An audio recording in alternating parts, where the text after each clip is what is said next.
So what do you conclude about the agency? You have to conclude that they don't tell the truth to the government for which they work about the most important single thing that happened in the 1960s, John Kennedy's death. Few events in American history have produced more suspicion than the assassination of John F. Kennedy, because the story has never stayed confined to Dealey Plaza.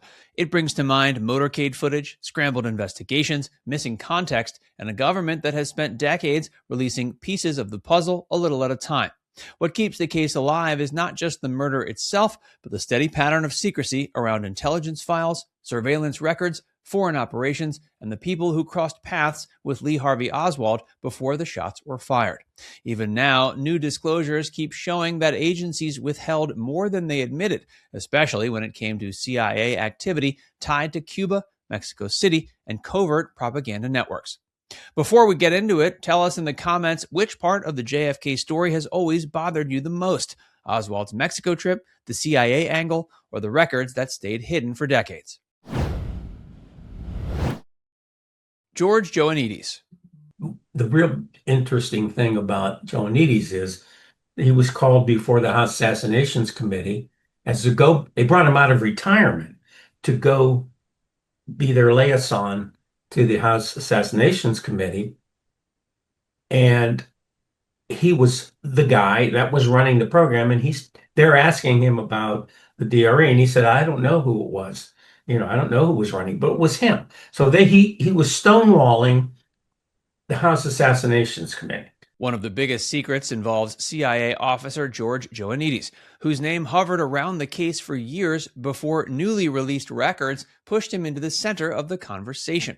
He handled psychological warfare work in Miami and oversaw the DRE, a Cuban exile group that had direct contact with Lee Harvey Oswald in 1963. For decades, the CIA downplayed or denied any meaningful connection. The more recent disclosures suggest that was not a small omission. It meant a CIA officer tied to a group that encountered Oswald was kept out of clear public view for decades. That secrecy matters because it changes the story from simple record keeping to active concealment of a relevant operational link.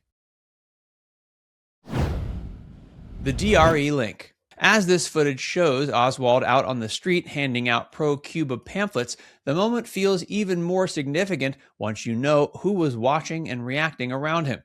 The DRE was not just some random anti-Castro exile outfit floating through the chaos of the Cold War. It was backed through CIA channels, and it had direct contact with Oswald in the months before President Kennedy was assassinated. That makes this scene more than just a strange bit of archive film. Oswald was publicly presenting himself as a supporter of Castro, while a CIA-connected anti-Castro group was already crossing paths with him.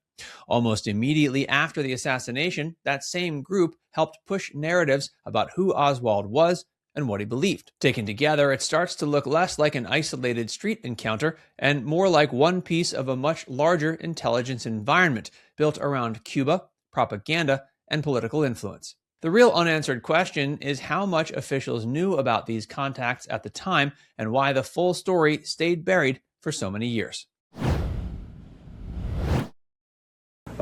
Unbeknownst to me and deliberately denied to me during the hearings of my subcommittee was another set of photographs of this same man. We put Lee Harvey Oswald's name on them. We say we now don't know who he is, and we deliberately withheld from the Warren Commission and my committee 2 other photographs of this man in 2 separate changes of clothing. The cover-up is going on. Another buried issue is the CIA's extensive surveillance operation in Mexico City, where Oswald visited the Soviet and Cuban embassies shortly before the assassination. Newly unredacted files show how aggressive that monitoring was, including phone taps, embassy coverage, and tradecraft instructions detailed down to invisible UV markings. For years, researchers suspected more existed behind the blacked-out pages. Now, it's clearer that the agency was running a major intelligence net in exactly the place Oswald traveled. The secret here is not proof of a different shooter. It's that officials concealed how much they were capable of seeing and intercepting around Oswald's trip. JFK and the CIA. That the dedication of those who gave their lives shall not be forgotten, and that Cuba must not be abandoned to the communists. And we do not intend to abandon it either. The files also sharpen the picture of Kennedy's mistrust of the CIA after the Bay of Pigs disaster. A 1961 memo from Arthur Schlesinger Jr. warned that the agency had spread so deeply through foreign posts that in some places it rivaled or outnumbered normal State Department personnel. It shows the tension between Kennedy and the intelligence world well before Dallas. What stayed hidden was not a dramatic confession, but a fuller documentary picture of how uneasy that relationship had become behind closed doors. Sources and methods. About 40% of those pages were totally redacted. And this is what I mean. How can you be an informed person when you don't even know this stuff? For decades, officials argued many redactions were harmless technical details, but the newer releases show they were protecting a great deal more than trivia. The documents identify operatives, collaborators, techniques, targets, and foreign partners. They expose how wiretaps were run and how agents were recruited and handled. That means the secrecy was not only about embarrassment over old paperwork, it was about shielding the real machinery of covert action. The government long implied these details were too sensitive to release, which only fed suspicion that something larger was being buried with them. Foreign partners.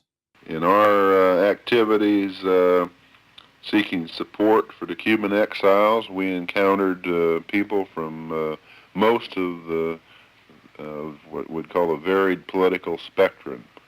The majority of them right-wingers, conservatives, anti-communists. Within these elements, groups of people, there were quite a few very outspoken.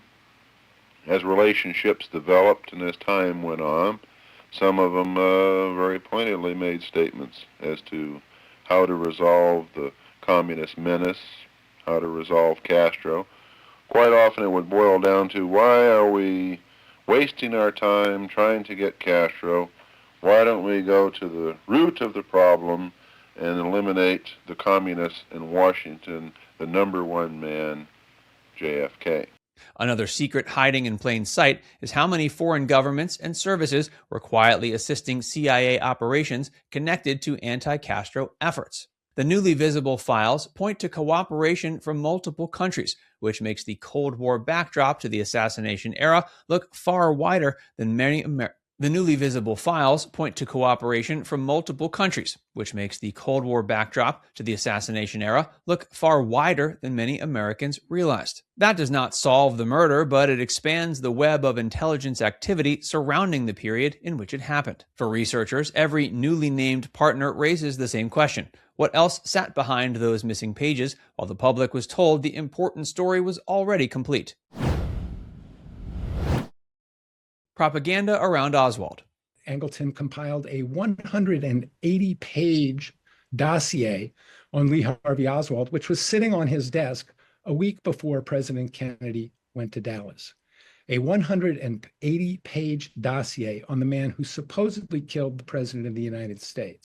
The records also add fuel to the claim that propaganda activity involving Oswald was more significant than the public knew. If a CIA-connected exile group had contact with him and then helped shape his image afterward, that opens a troubling line of inquiry about perception management. Even without proving orchestration of the assassination, it suggests Oswald's public profile may have been influenced by networks already in motion. That's one reason this case never cools down. Every file that clarifies the machinery around Oswald makes the old lone gunman debate feel less settled. Trump and the delays. A lot of people are waiting for this for years, for decades.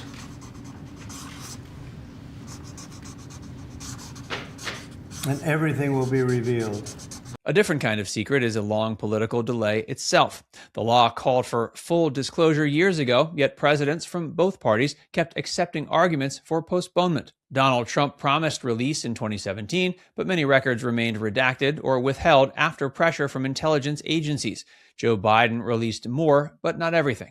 Only after the 2025 push did tens of thousands more pages come out in fuller form. That long chain of delay told the public something by itself. Whatever was being protected was considered worth decades of public mistrust. Domestic overreach. In 1978, the CIA ran an illegal domestic covert operation involving an undercover officer to subvert and obstruct the House Select Committee on Assassinations. The files are not only about Kennedy, they also reveal a broader intelligence culture that included surveillance, manipulation, and activities stretching far beyond foreign battle lines. Reports of CIA spying, covert political influence, and operations brushing up against domestic life show an agency with a much larger footprint than the public was meant to picture. That broader pattern changes how people interpret official reassurance in the JFK case. When citizens learn that secret agencies were already operating so aggressively, it becomes harder to accept every old denial at face value. What is still missing? The attitude of obstruction and obfuscation from the CIA started on November 22nd, 1963, and that attitude, unfortunately, has continued to the present day. Even after the latest releases, not everything is out. Researchers still point to files not yet public, records tied up by legal restrictions, and other material that surfaced only recently. That means the public has more than it did before, but not total clarity. The biggest remaining secret may be the simplest one. Why, after all these years, there is still unfinished business in a case the government has repeatedly implied was settled long ago. As long as pieces remain hidden, people will keep believing the full story has not yet been told. Now it's time to hear from you. Which of these hidden or long-concealed details make you question the official JFK story the most? Let us know in the comments section below.